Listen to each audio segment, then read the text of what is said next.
Okay, good afternoon, everyone. So today is our last day of discussion. Before we start, may I remind you about the phones and everything? Then you can start now. Chưa có đúng không em? Ok, vậy thì có ở tại đây thì có ai có muốn đặt câu hỏi ạ?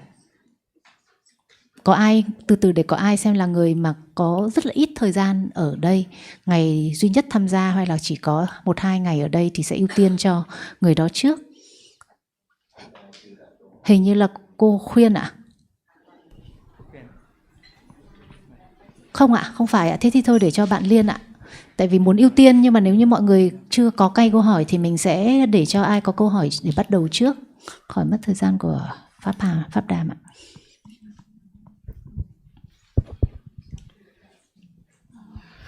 Con kính thưa bà Chan, ông John và bà Sarah. Con muốn hỏi về tại sao Phật tử tại gia lại cần phải giữ 5 giới ạ? So her question is, why the lay Buddhist follower has to follow the 5 precepts?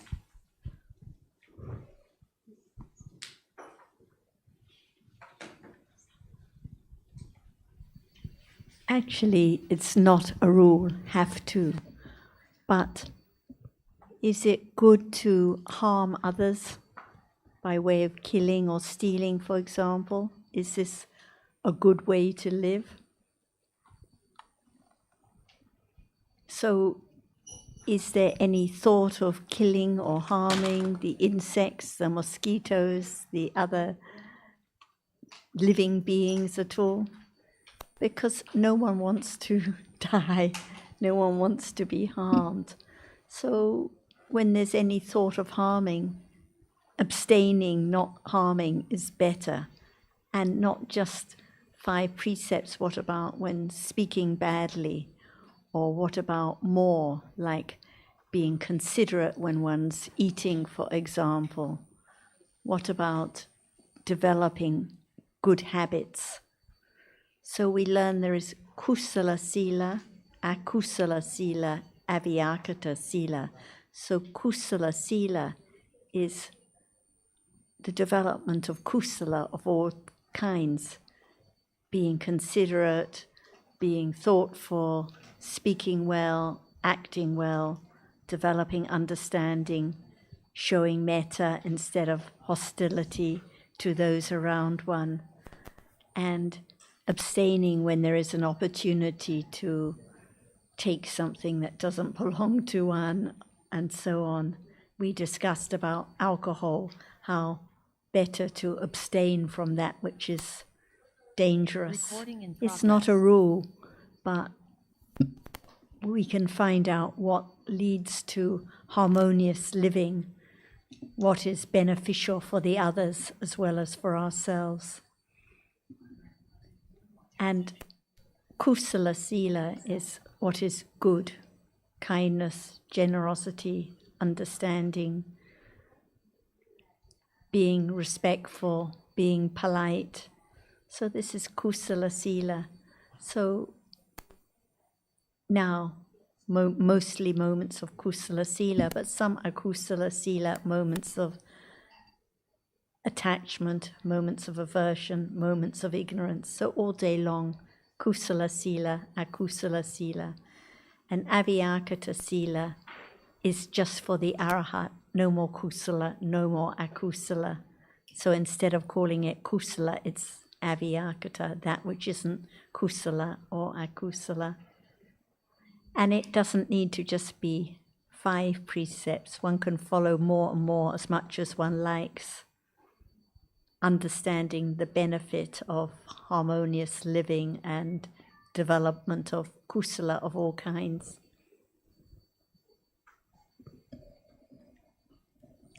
And another way of considering your question is why these 5 are given as precepts. And I think one reason would be that if there if there is unwholesome karma committed that conditions rebirth in a lower plane, then very difficult to be reborn in the human plane or above subsequently. So, of course, the Buddha urged the development of kusala at all times. So, in a sense, if one just keeps in mind that kusala is to be developed any occasion, that's one thing. However, one may think that taking the life of a mosquito or an ant is not something we need be worried about because they're just little bugs. But that's not correct. So there is the precept. And of course it's not a must do or must not do prescription. It is a training that is being undertaken. So it is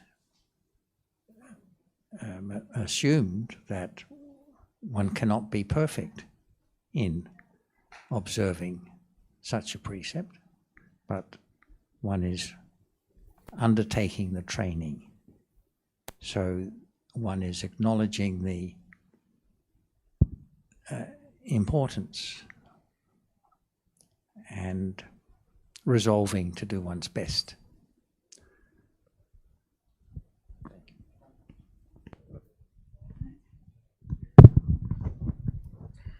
Sometimes 5 precepts. I don't know, I'm not sure about it, but sometimes, like the mosquito here, I think there are many conditions for this, but maybe long time ago I read many times about 5 precepts. Now for Kumsara, maybe other conditions. I would like to hear a little bit more.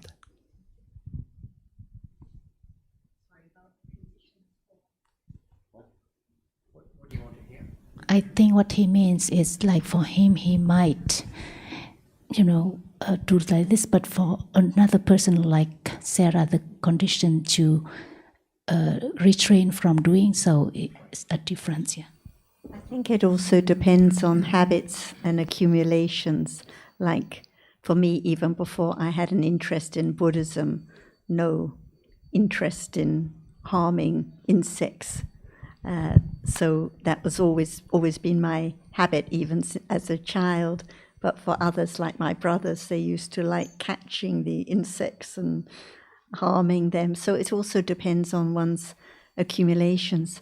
But the right action, the viriti cetasika of the Eightfold Path, is when at a moment when there is the temptation and there is the idea of harming, then at that moment there is the understanding of the danger of such acts, and there is the abstaining. So there can be the abstaining even at the last moment, because no one wants to be injured or hurt, no insect wants to be hurt.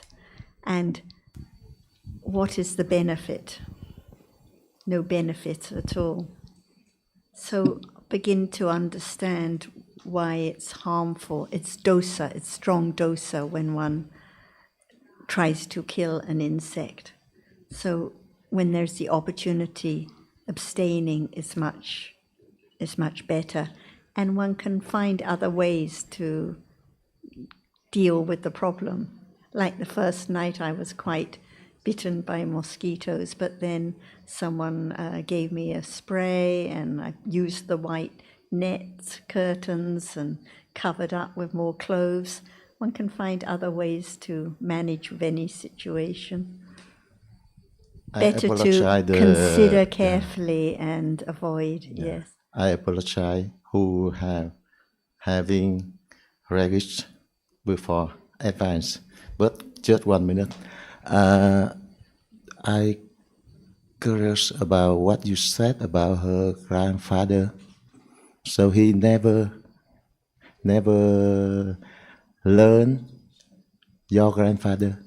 You said one time I heard he never learned Dhamma, join discussion with you, but he have a good life like a lay person follow the Buddha discussion. Do you think you?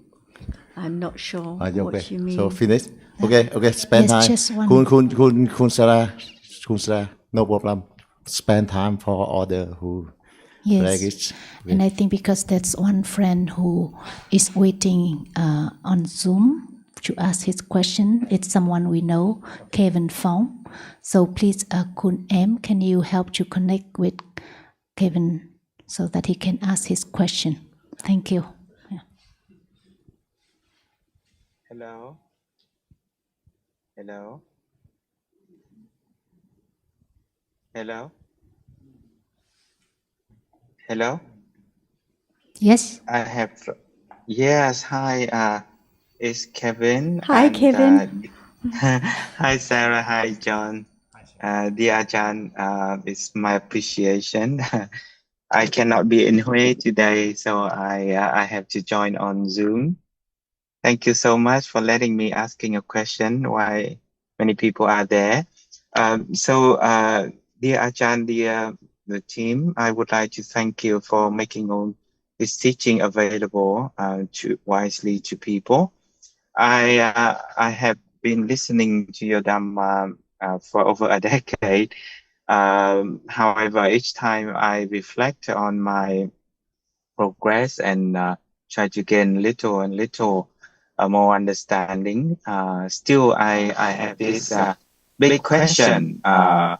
Maybe I have asked you a decade ago, but every time I hear your answer, more understanding is revealed. So the question is like this. In this mundane world and mundane people like many of us, when they want to reach higher goals, they have to practice small and structured exercises. These exercises may appear unnatural or unrelated to the accomplishment in the future, but they actually train our body and our mind to obtain skills and knowledge. And over time, these skills begin to connect and produce greater accomplishments, greater results.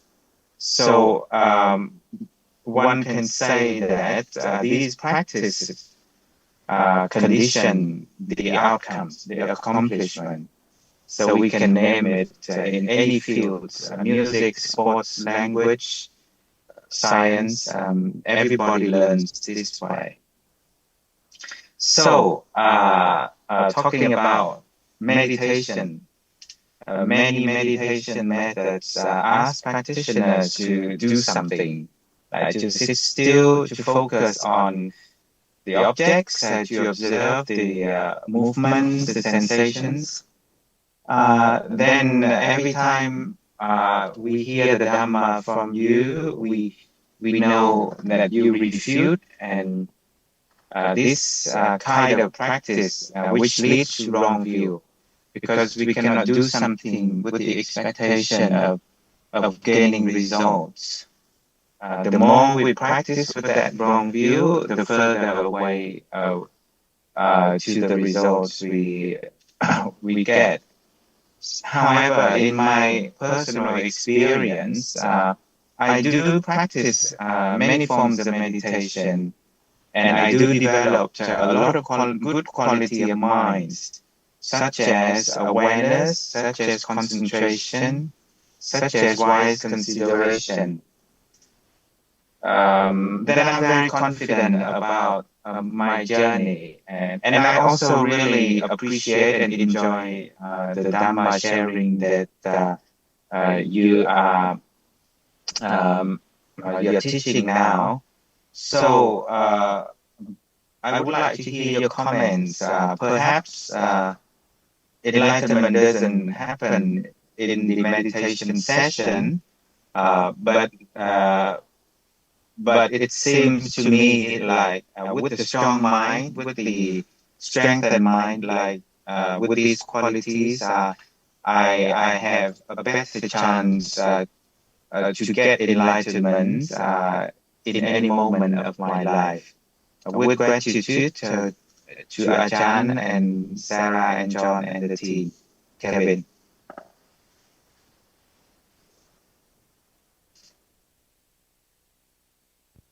What is the most precious moment in life? From day to day, from moment to moment, what is the most precious moment in life, even now or any time?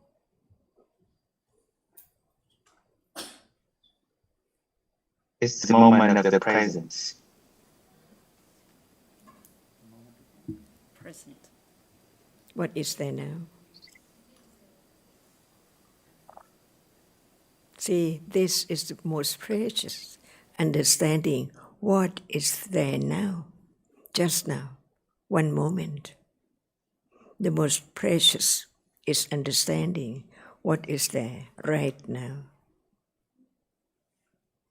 From moment to moment, because a moment is so very, very short.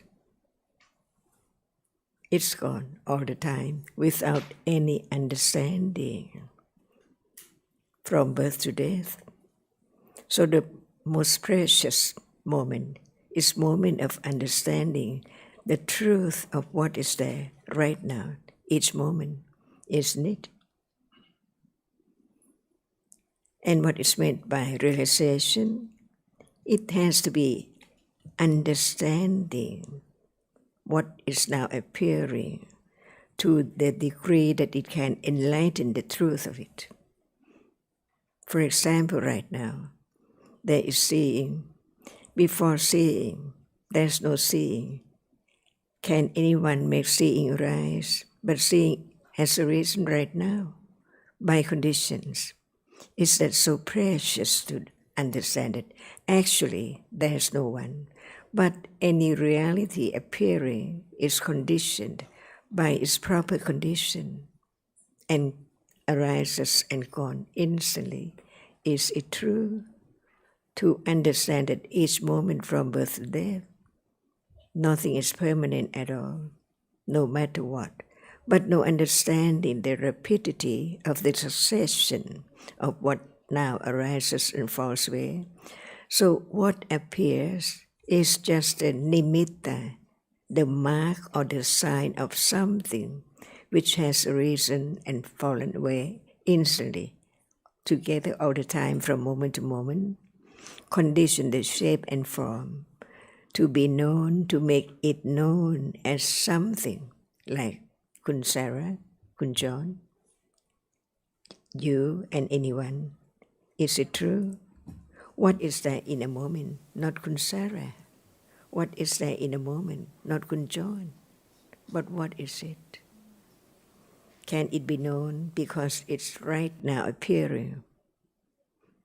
If it's not right now appearing, it's just thinking about it. But now it's there to be studied, to enlighten the true nature of it. What is it which is seen, and what is it which experiences it? Is it true at moment of seeing? No one there at all. But there are more than just seeing, and that which is seen.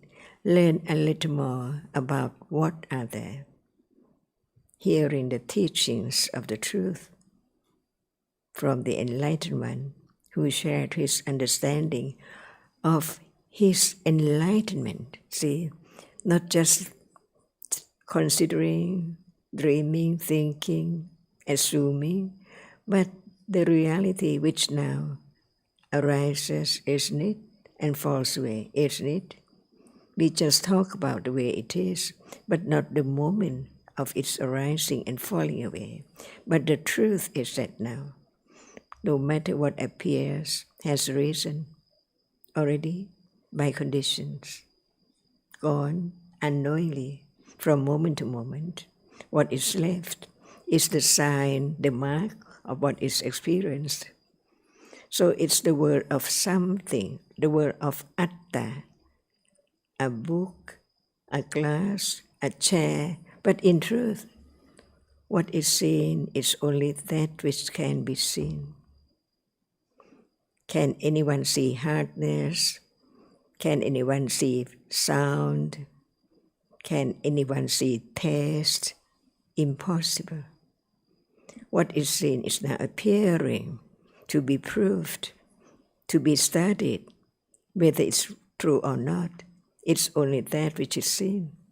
No thought about color or light or dark or brown or red. To let go the idea, the form and sign of something as a tree, a flower, a bottle, a table. So, is there you? Is there anyone? Is there anything? Or only a moment of experiencing now, an object? Sound is heard. If there's no reality which experiences sound, sound cannot appear to be heard at all. Now, what is there? Is experienced. Is that right? So, in truth, each moment there is a reality conditioned to arise, to experience, no matter what is now appearing. The world of atta, because the rapidity of the succession of each moment, arising and falling away. So in life, what appears? That which is seen, heard, smelled, touched, tasted, and thinking. So seeing, hearing, smelling, tasting, touching, thinking, one moment at a time. But in truth, more than that, so much to learn about what is there in a moment, to let go the idea of I see. Is there I now? What is it? Can anyone find out? Where's the I? Touch your head, it's hard. It cannot be my head because it's hardness, just hard. A table is hard, a bottle is hard. We take the shape and form to be bottle, table, and my forehead, my nose, my arms. But in truth, it's only hardness. And without that which arises and experiences it, can it be known as hardness is there? Hardness is there, not seeing, not hearing, just a moment of hardness. Can it be anyone or anything?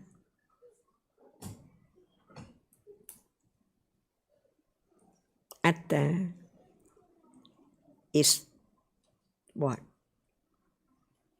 Imagination of thinking only. So, without understanding, everyone, because it takes the reality which experiences as I, live in the world of atta. But it's not true. Nothing lasts at all. Each moment, the moment of seeing gone, the moment of hearing gone, the moment of thinking gone. So what are there in life? Seeing, hearing, smelling, tasting, touching, thinking, liking, disliking, painful feeling, pleasant feeling, remembering, all are Dhamma. It's real when it's there. By conditions, no one can make anything arise at all. Are we talking about now and each moment? So we're talking about life, seeing, hearing, smelling, tasting, touching, thinking.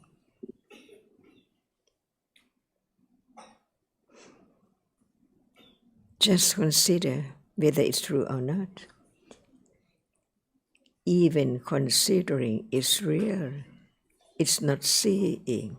It's another reality.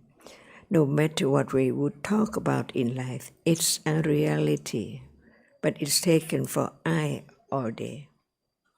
Considering is not seeing. So who knows in a day what we take for considering, examining, or whatever. It's the moment of thinking, after seeing, after hearing, after smelling, after tasting, after touching. What is touched?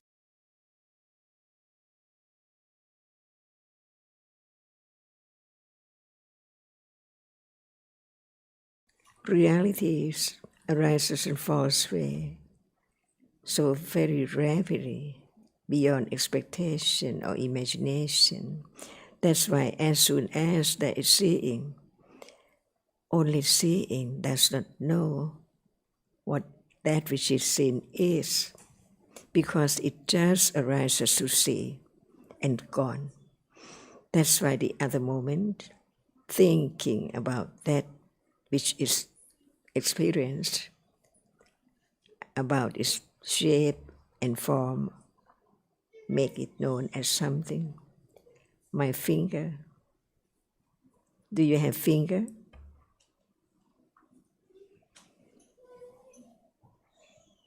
No one. A moment of arising, experiencing the hardness. That's why the whole body can be cut off into very minute hardness, right? So can it be finger or tooth or ear or eye or anything? Just consider, see, not you, but the reality which thinks carefully is moment of considering what is heard. About seeing, is it true? About hearing.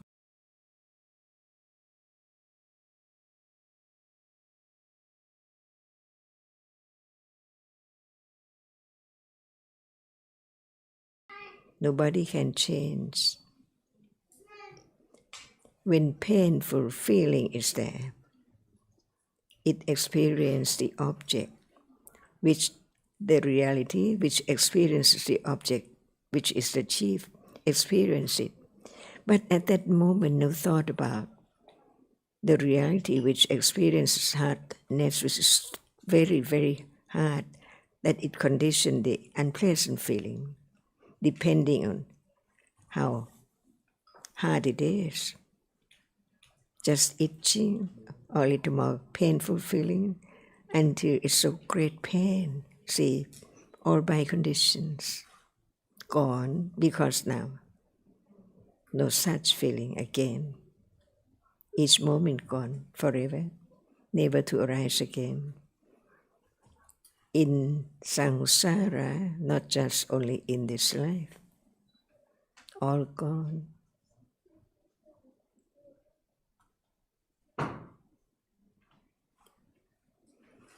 What is there now?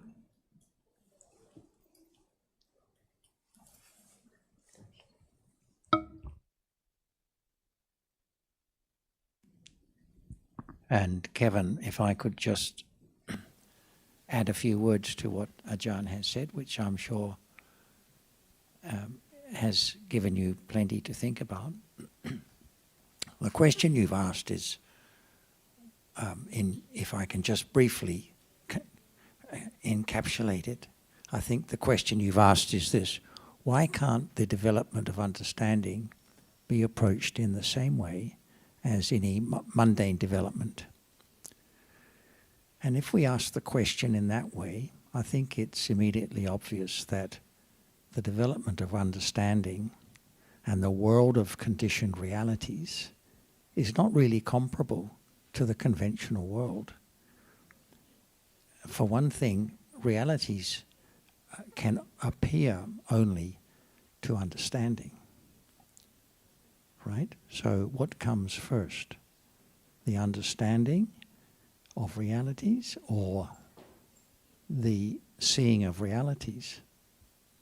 The answer is neither. It can only occur at the same time. So there's no ability to break that down into component parts or skills. Concentration, which you mentioned, is not in itself an aid to understanding the true nature of what is appearing now, about which Ajahn spoke at length, like what is being seen or heard or thought about, because trying to focus on a reality is a fruitless task. As I said, realities cannot be selected because they can only appear to understanding in the first place. So that's why the development of understanding is completely different to the development of any mundane skill. The second way I would answer the question you've posed is that instead of asking why can't it be like something we know about and can do already, and ask what did the Buddha say about the development of understanding. And I take it we would agree that in the texts there is no instance of the Buddha setting a task, a small structured task for any of his followers to undertake in lieu of or as a part of the development of understanding. Of course, he did encourage all kinds of kusala, including the development of samatha to the level of jhana, but always as a complement to the development of understanding and not as a means of achieving that. So the true test, as Ajahn has said, is now what appears, what is being understood, if anything. I think the closest thing the Buddha came to describing how understanding is developed is when he gave the 4 factors for enlightenment, which we are, I think, familiar with. Association with the wise, that is to say with people who have understanding of the Dhamma. The second being hearing the true Dhamma, that is to say from the person we associate with. And the third is reflection, wise consideration of what has been heard. And that is not just at the time but ongoing, motivated by our interest in having a better understanding of the world as it truly is at the present moment. And the fourth being a practice in accordance with the Dhamma. A practice here meaning not the mundane idea of practice, of rehearsing for something, but indeed actual understanding, moments of understanding. That is what practice means in the text. And that is the cue we have as a path to follow. That is to say, it's not as we understand or would take it to be in the mundane sense. Anyway, Kevin, thank you very much for joining our session today and for your question, which raises a lot of issues for other people here will be interested to consider also. And I think Sarah may like to add a few words. Kevin, great that you can join us. And in brief, Sabbe Dhamma Anatta. So when there is the idea of meditating, practicing, focusing on an object? Isn't it the idea of I, focusing, practicing, doing something? The sound that is heard now arises by conditions and has gone long before there's any idea of being aware or focusing on it. You mentioned that you have heard that trying to focus, trying to observe a reality leads to wrong view, further and further away from right understanding. And this is correct, because trying to observe, trying to focus is the opposite of understanding. It's the idea that I can observe, I can focus, but the path is all about the letting go of the idea of utter. So when there is observing and focusing and everything seems calm and it seems there is concentration, seems there is awareness, the question is it right awareness? Is it right concentration? Is it wise consideration? Or is it, and is the strong mind a wholesome mind with right understanding? Or is there just more and more subtle clinging to the idea of I, focusing more and more, seeing other aspects of life as an obstacle, and having the idea that the more focusing, the more observing, the more concentration, the better the way is. And it just takes one more away, more further and further away from daily life and just understanding what appears now, seeing now, hearing now, no matter one's answering the phone, going to the market, looking after your children, just dhammas in daily life. So carrying the utter around is a lot of heavy baggage, thinking I should do something, I should focus, I should concentrate, is heavy baggage. Understanding for the letting go of the idea of utter is the removal, brick by brick, from the heavy bag. Seeing is seeing here or in the pagoda or in the mountains or at home with your children. There can be understanding anytime, naturally, but not by trying or focusing or observing. Do you have any comments so far, Kevin? The sharing has been very touching. Actually, I would like to appreciate so much and to broaden a little bit the discussion. May I touch base on the idea of pariyati and patipati? So hearing the Dhamma today, the same as listening via Zoom, reading the text or hearing the audio books, and we consider on those information, those pieces of information, and it will become our knowledge. So could you please advise us how to develop the literal understanding and gradually build up to the absolute understanding of the Dhamma as it is?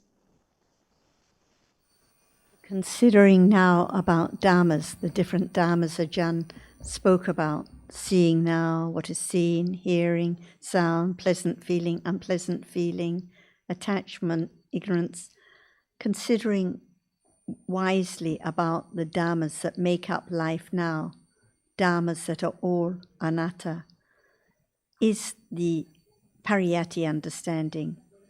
It has to be firmer and firmer to let go of the idea of that I can do anything, that I can see, I can hear, I can practice, I can think, or that there is something seen, something heard, someone here.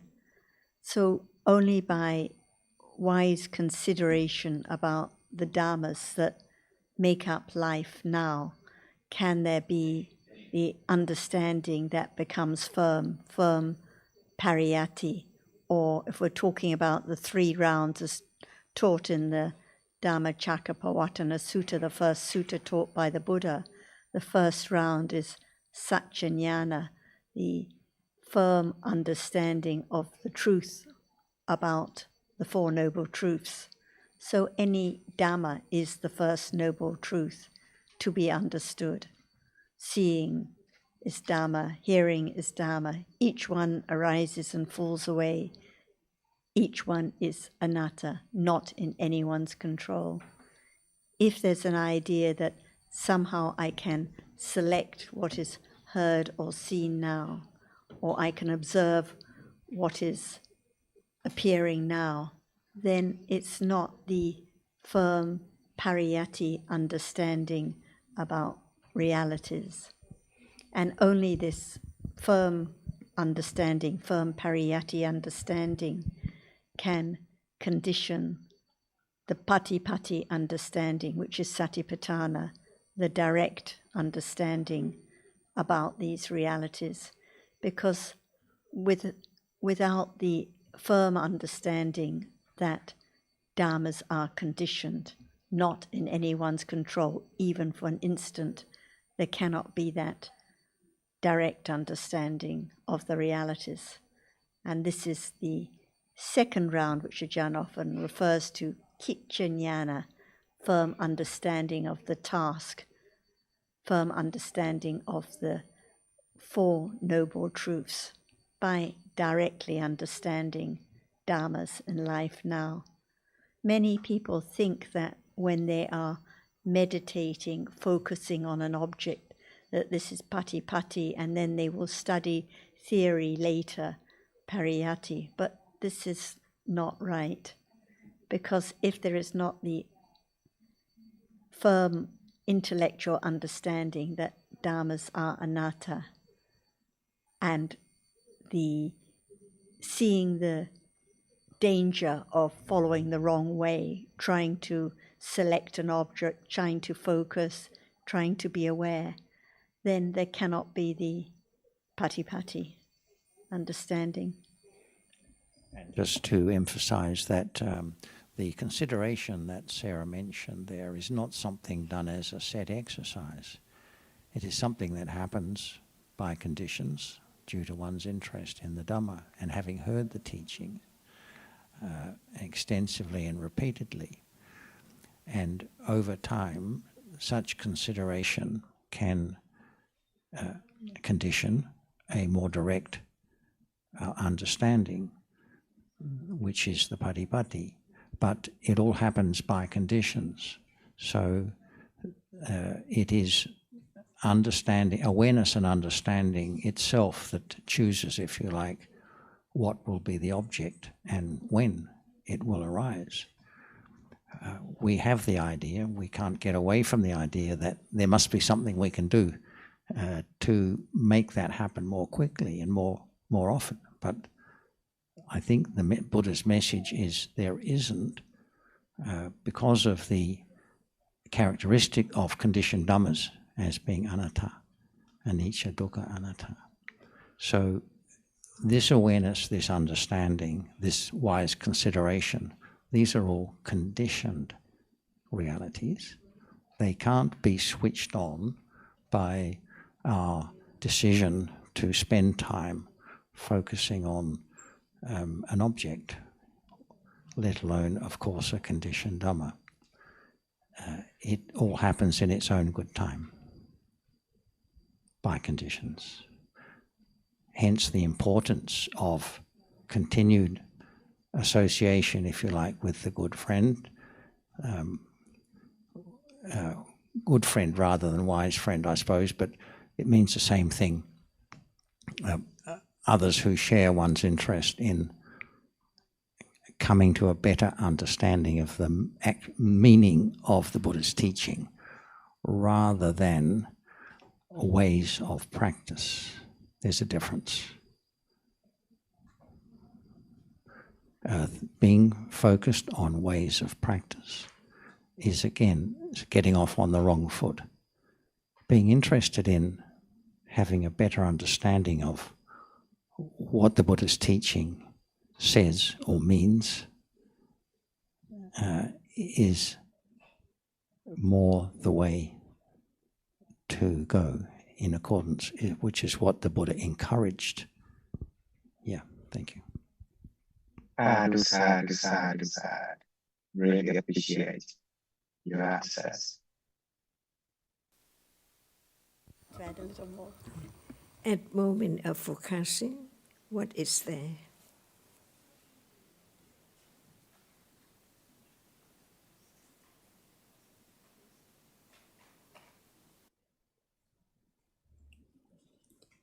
Did you hear the question, Kevin? Ajahn asked, at the moment of focusing, what is there?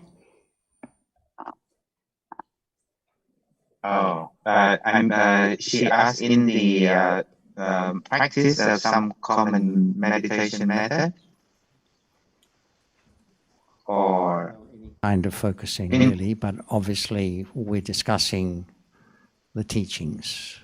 So the attention to the object, and that attention stays on the object, and try to not let go the objects. Yeah, to grasp on the object. And what object is there? So if it's a meditation session, it would be given by the teacher, like breathing or kasina, for example. Is there? Can focusing understand anything? Can the reality which focus? It calms down the mind, and then it gives the mind the opportunity to stay on the object, and then with the understanding, for example, we discuss in this conversation, the understanding will develop with the calm mind. Can any object calm down the mind? Yes, the concentration of the mind stays on the object will get rid of the wandering thoughts, will give the mind stay focused on what is comprehended. So, what object can calm down the mind? No, the object doesn't calm down the mind. The mind is less busy and only comprehends one given object continuously for a long time, and then it doesn't get busy doing other tasks. So, what is the object of calmness?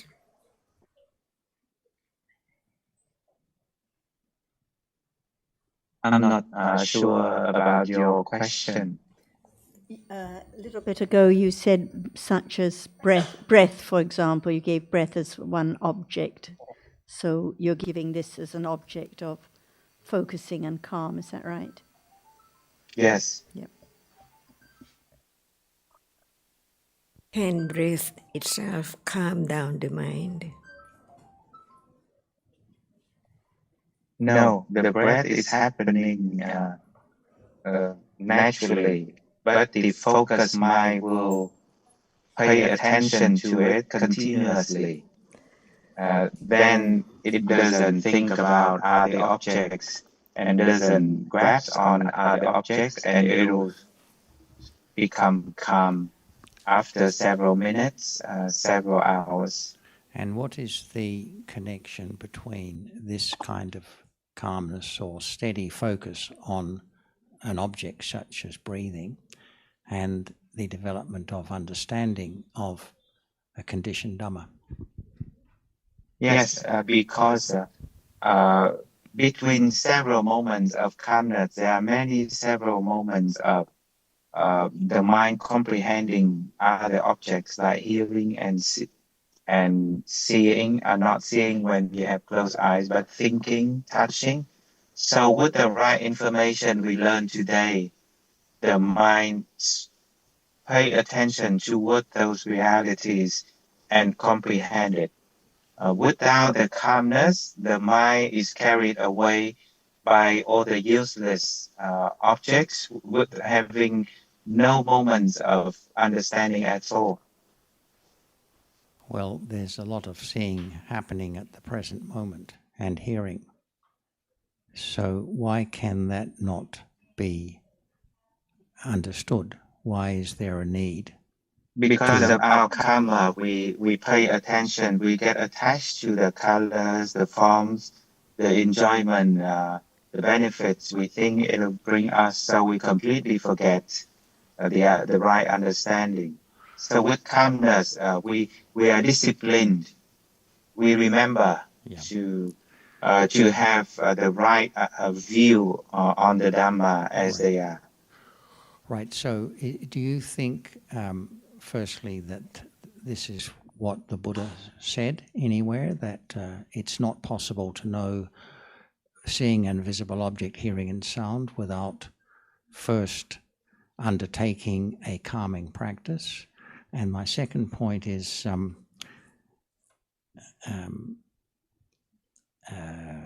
the seeing is there to be known. It doesn't mean that you said that we're distracted by the color and so forth. Yes, that is no doubt the case. But still there is a reality of a moment of seeing a visible object, which is totally agree. Totally agree. Yeah, but if we have plenty of opportunities to learn in every moment in life, but we keep missing them. Right. Now the question is why we keep missing. So if we start from the basis that there needs to be calming first in order for that reality to appear, then of course there's no prospect that it's going to appear without that, because we are setting a parameter that says there can't be awareness and understanding of seeing while the mind is distracted. But did the Buddha say that anywhere? Well, the Buddha emphasized continuously on sila, samadhi, and panya. So every moment a Buddhist try his best to observe the sila. It's definitely a correct method, as we discussed at the beginning of the discussion. And now we move into samadhi. So samadhi naturally will arise with right understanding, with only wholesome cetasika. I totally agree. However, with some kind of false understanding, false practice of focusing, as we might put meditation is, the concentration still can be attained, and that is better than the mind going restless and never give itself a chance to understand anything at all. Well, we would say that the restless mind is one reality, and the moments of seeing, experiencing visible object are another reality, and each is to be understood for itself if there are conditions for that awareness and understanding to arise. So that's why we talk about the nature of the moment of seeing, the nature of the moment of hearing, its object, as well as other realities such as attachment, the thinking that follows the moments of seeing and hearing.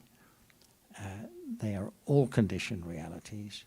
They are all to be the object of awareness and understanding. So without selecting or trying to select or thinking that it's possible to select one or the other,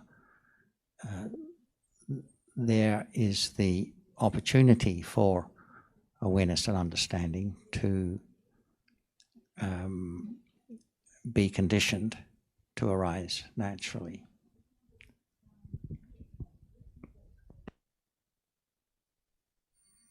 We have to consider further what is calmness. For example, we agree there's only this moment, is there calmness now?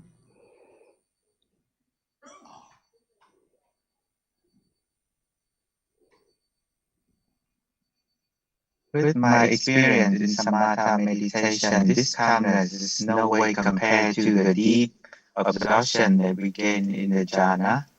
And even in the vipassana, some methods like Vedananupassana, the calmness is really, really strong compared to the daily life moments. So calmness is passaddhi cetasika, and it arises with moments of kusala, moments of kindness, moments of generosity, moments of understanding. But at moments of trying to focus, trying to be concentrated, can there be calmness at those moments? That's the question. And the Buddha said that the calmness that develops with right understanding is the higher calmness, adi samadhi, that develops. So calmness and right concentration develop with right understanding of dhammas. As we know, all conditioned dhammas are anicca and dukkha as well as anatta. So even if it is jhana, citta, that has arisen, it's impermanent and unsatisfactory. It's no refuge at all. So the Buddha taught the understanding of whatever is conditioned to arise. Actually, it makes no difference whether it is anger that arises or jhana, citta, calmness or disturbance. All dhammas are equally dukkha, anicca and dukkha, not of any refuge.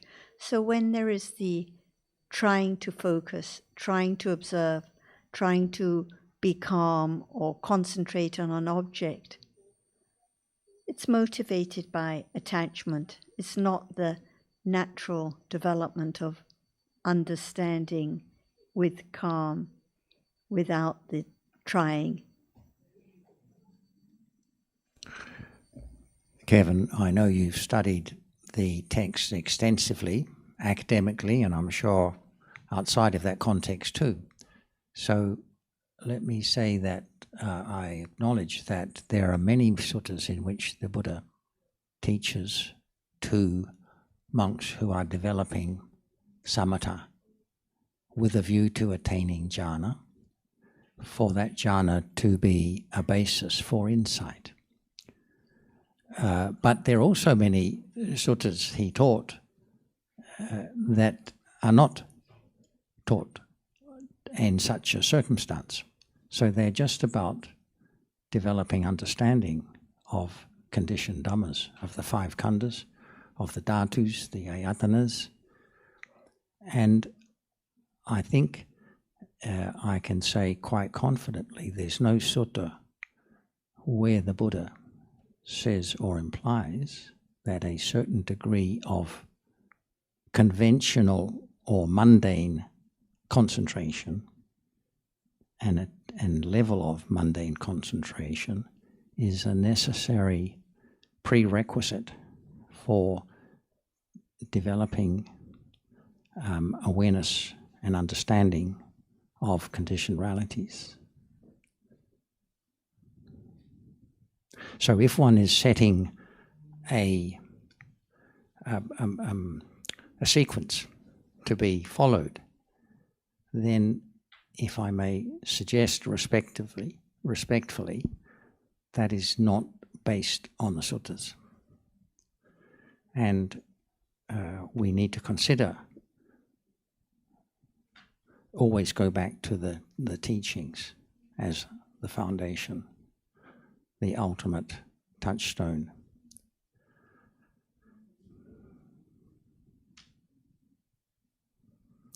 many, many suttas, the Buddha just teaches about the 5 khandhas, for example, and itemizes them. And we may wonder, well, however could this result in enlightenment for the monks who were listening at the time? But it did, because, of course, a certain level of awareness and understanding had already been developed. But we would be wrong to assume that all those monks had previously developed mundane jhana to a certain level before the development of awareness of realities began. I think everything is mundane quality until the moment of enlightenment. So whether some right understanding is still a mundane right understanding, concentration, mundane concentration, mundane sila, everything, we still putu jhana. Yes, but the moments of awareness of satipatthana, if I could use that term, but I mean moments of insight, weak or strong, presumably mostly weak. Although we can say they are mundane, they're actually treated in the texts as leading out of samsara. And they are the only moments of kusala that lead out of samsara. All other moments of kusala are adding bricks to the wall, including jhana. So they are special. Yeah. I think I totally agree with everything is said and discussed in these discussions. I'm just talking about the setting of one who is in meditation session, or the one is driving the car and doing the daily task. So in the sitting session, with my personal experience, I spent 1 hour and probably with 50 minutes of fully comprehending the sounds, the touching, the thoughts with strong awareness. It's for me is much more productive than driving the car and have 1 or 2 right thoughts. I'm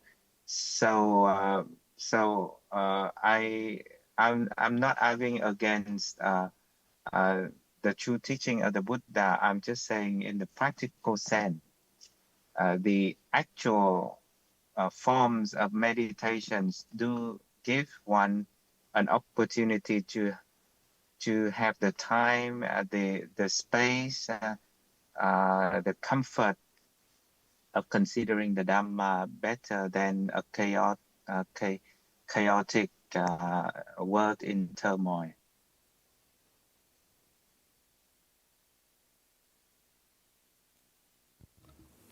At moment of calmness, is there any understanding? Yes, if one has the wise consideration, definitely. At moment of giving away things for the others, is it calm? Definitely, yes. Is there any understanding at that very Yes. moment? Understanding what? What is there to be understood? The benefit of giving? No, that is thinking. At the moment of calmness, is there any understanding? I think every moment can have understanding, whether accompanied with calmness or not. Calmness can arise without understanding. At moment of giving away things, any moment of kusala, wholesome deeds and wholesome speech and wholesome thought, is calm, isn't it?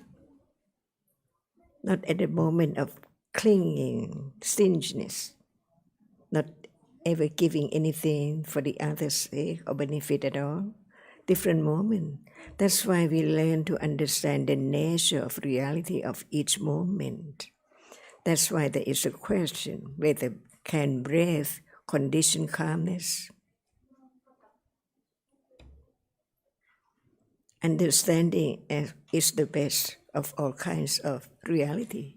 It can understand the truth, but the truth is so very subtle. People think that just sit, there is calmness. Is that right?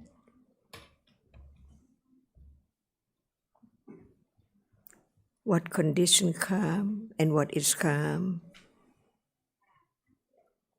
And what is the object of calmness? And is there any understanding at moment of calmness? Many degree of every reality. For example, attachment is just right now unknown. Until it's known, I like that. I would like to have this very much. It appears to be attachment. But even sitting now, is there no attachment? Is it calm? It's not just the word, but learning to study carefully of the very subtle realities. Calm is not understanding, and the object cannot condition calm at all. No matter breath, or what, kasina, or death, or whatever, the object cannot condition calm. Can it? So why sit? What for? And hope that it will be calm. But what kind of calmness? Sitting is calmness or what? Everyone is sitting now. Is it calm at moment of sitting? Or thinking a lot? Straight away to other moments.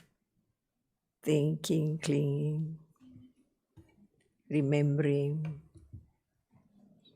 That's why Buddha, the enlightened one, each word is so very subtle because he has realized the truth, not just consider it, imagine it, but it's the moment of realizing the nature, the true nature of that object, which is there.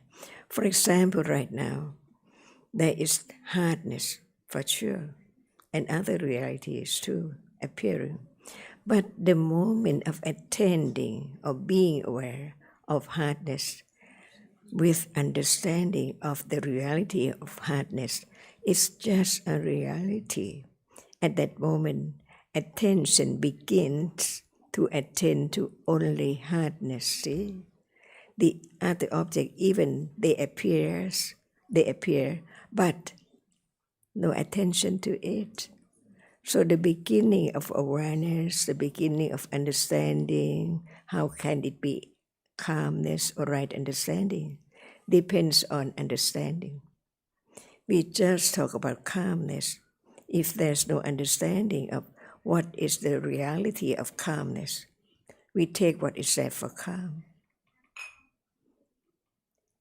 Sitting at the beach, no one there, sitting alone.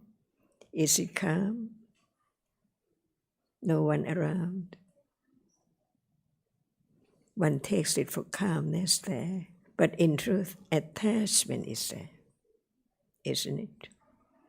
So learn to understand the truth of different realities, even they are so very close, like chanda, interest, and lopa, attachment. But they are different realities. That's why who can understand the very profound truth, very subtle nature of what is there, which has been known as it is at all. For example, there is seeing right now. It is seeing, but no one knows it's I see. See? Who knows that seeing is not I or anyone. The Buddha, the enlightenment. After his enlightenment, what did he say? Dhamma is so very subtle, very, very deep. So is even hardness now deep? Because it appears together with what is seen and so on. So it cannot be known or realized its nature, which is deep. It cannot be what we take from my finger or my arm, no matter what is touched. The truth is hard. Hardness appears. Is that moment calm? Just experience hardness, experience breath, whether it's hard or soft. Is it calm? Not at all. Just like any moment of touching. So understanding the truth will lead to understand what is there as it is.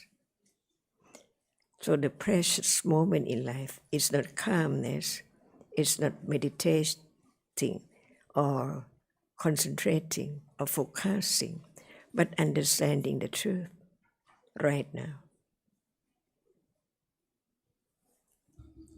I think, Kevin, there's a further point to be considered in what Thanajan has just been explaining, and that is by calmness we mean kusala calmness.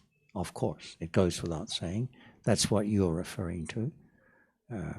And Ajahn is making the point that the conventional idea of calmness is not the same as the kusala calmness, the calmness of a moment of kusala. But going on from that, or going back a step, concentration itself is neither kusala nor akusala. It's one of those mental factors that arises with either kind of consciousness. So the question is, in what conditions, under what circumstances is concentration kusala? And I think many people think that concentrating on one of those 40 kammatthana makes it kusala, or is likely to be kusala. But think about it. Concentrating on a kasina, for example, why would that be kusala? Apart from the fact that the mind is becoming more and more concentrated, but that itself is not a condition for kusala, because the sniper has a lot of concentration to do his job, and the strength of the concentration is no indication of whether it's kusala or not. And there's a mistaken view, as I said, that if the object is such and such, then the concentration will be kusala. But that is not the case. It's only kusala if the subject, whether it's kasina or breath, is being properly considered or thought about. And that is why it's called a kammatthana, field of work. Because there's more to it than just having it as the object. So the development of kusala calm requires being able to discriminate between kusala and subtle akusala. And I think this point is not fully appreciated. People assume that they sit down, they prepare themselves, they go through the motions, and there it's calm, and it must be kusala. But not so. So the starting point is always about knowing something about the present moment, reality. And of course, coming back to the point that there is no specified level of calm or kusala, mundane kusala, as a prerequisite for beginning to attend to the reality that is appearing at the present moment.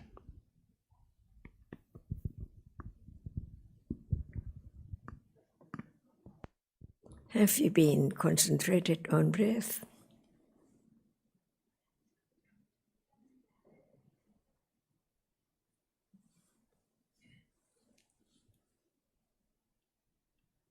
Are you still there, Kevin? Yes, I'm still here. Yes, definitely. Yeah. What is there at that moment?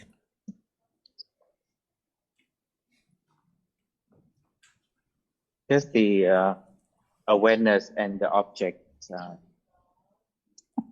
without any other distractions. Can awareness arise at will? The awareness arise at the mind. At will. By wishing or wanting it to arise. Or trying to have it arise.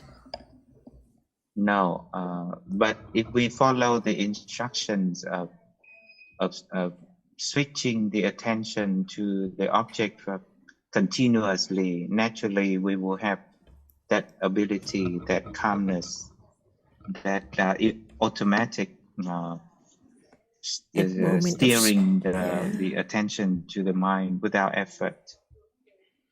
There is sitting now. Is there any intention to sit? Yes, there is. Can it be calm by sitting? By sitting, but also if the mind is used to paying right attention to the right object, the mind stays calm. If we are distracting by other objects in the daily life and the mind is agitated. So in truth, what is you meant by the mind? The knowing, the feeling, the intention. No, there is one process. reality, which is not feeling, memory. The chitta, have you heard this word before? Yes, ma'am. What is it? Chitta has only the function of knowing. Is it calm? No, the chitta itself doesn't have the function of calmness. Calmness is a cettasika that happens together, that accompanies. At moment of sitting, concentrating on breath, is it kusala, wholesome, or attachment to the breath with ignorance? It could be either. It could be either. Yeah, depends on the level of understanding. By conditions, right? Yes. So what condition, moment of being aware of breath with understanding or without understanding? What is the point? Definitely is what you are teaching here is correct. I'm just saying that calmness gives the mind more opportunity, having more moments of understanding. Calmness is citta or cettasika? Calmness is cettasika. Can citta be calm? No. So just sitting, concentrating on the breath, is it calm? Well, the calmness, cettasika will arise. Vitaka, vichara. So what's the point of concentrating on breath? What There are for? two benefits. Calmness is one, but developing the awareness, sati of the object at the present moment is another benefit of meditation. The mind doesn't grasp on different objects with attachment. Is it attachment or desire to sit and concentrate on breath?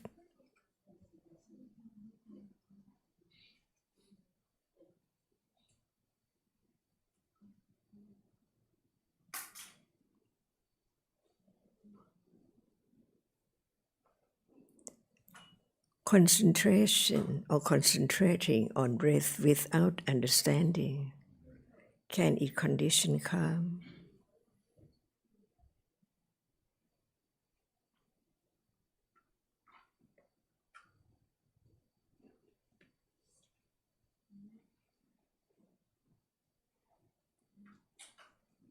Now, anyone can concentrate on breath. Is it calm? Or attachment to focus or concentrate on breath without any understanding at all? Otherwise, understanding understands what at that very moment. Understanding cannot not understanding, cannot be not understanding at all. So at moment of concentrating, focusing on breath, is there any understanding?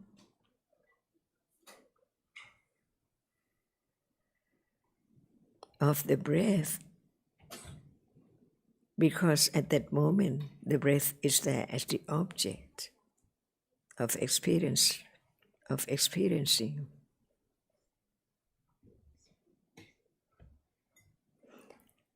Are we talking about sitting, focusing on breath now?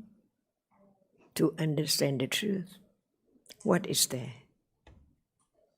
Otherwise, there can never be the understanding of the truth of what is there at all. What is breath? How can it condition calmness? And how can it condition vipassana?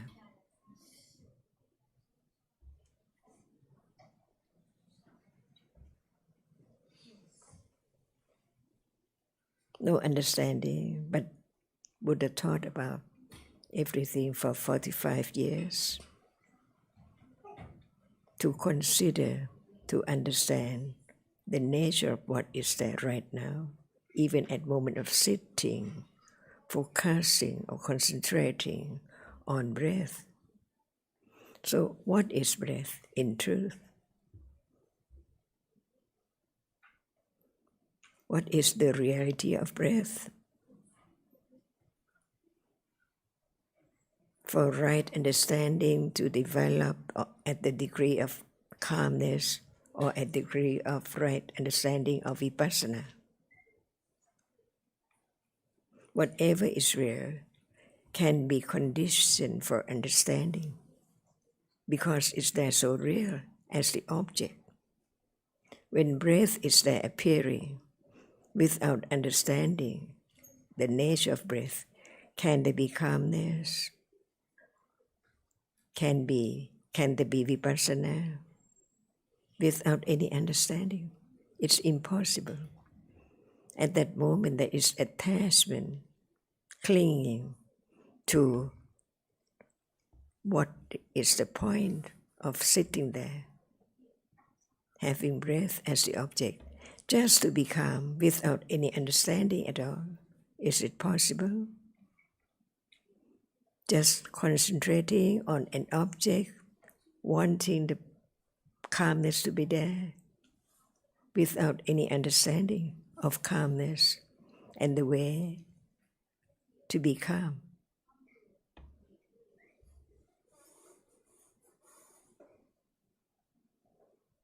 And what is there about breath in Tipitaka? the object of whom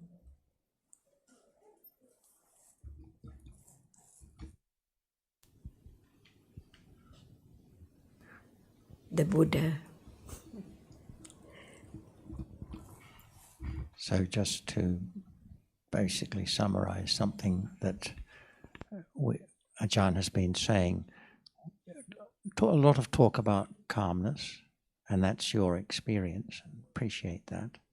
Calmness arising from concentration on, say, breath or a kasina. But the point that we've tried to make or to emphasize is that for that calmness to be kusala, the citta that focuses must be kusala. So what is kusala about focusing on, say, a kasina or the breath? That in itself, there's nothing kusala about it. It's just concentration. And the object cannot make the concentration kusala. So this is where the practice is maybe getting off on the wrong foot, because there's no appreciation of the sense in which having that as object is a condition for kusala and hence for calm. It's not because of the degree of concentration at all.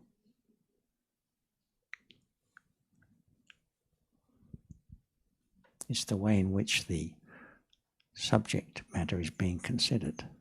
So death, for example, is one of the kammatthana. You can't concentrate on death. No one can concentrate on death because there's nothing there to concentrate on. It's the consideration of the subject matter that can condition the kusala. But that requires a degree of understanding, not of the insight kind, but the samatha kind. Sarah wants to say a few words. No, I was just going to say very welcome to continue the discussion next week by Zoom when we're in Bangkok, and the same for any other English speakers. Very welcome to join us by Zoom when Ajahn will be live in the meetings. Nice talking to you, Kevin, and all the best. I think we're about to wind up here. Yes. So it's already time, though the whole afternoon has been for Kevin's question, but I think it's very valuable for everyone. So I think everyone is happy to listen to the conversation with you, Kevin, and other teachers. Thank you for joining us. So now we have to finish our discussion. Time has flown so fast. Already finished our 6 days of discussion in Vietnam. So on behalf of all our friends, I would like to express our gratitude again to Ajahn and John and Sarah. I think the more we listen to the teaching, the more we realize that it is so subtle, and the more we are committed to this path, not only in this lifetime, but also in life to come. It's a long, long journey.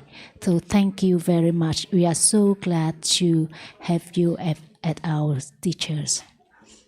Well, thank you, Tambak, and everyone for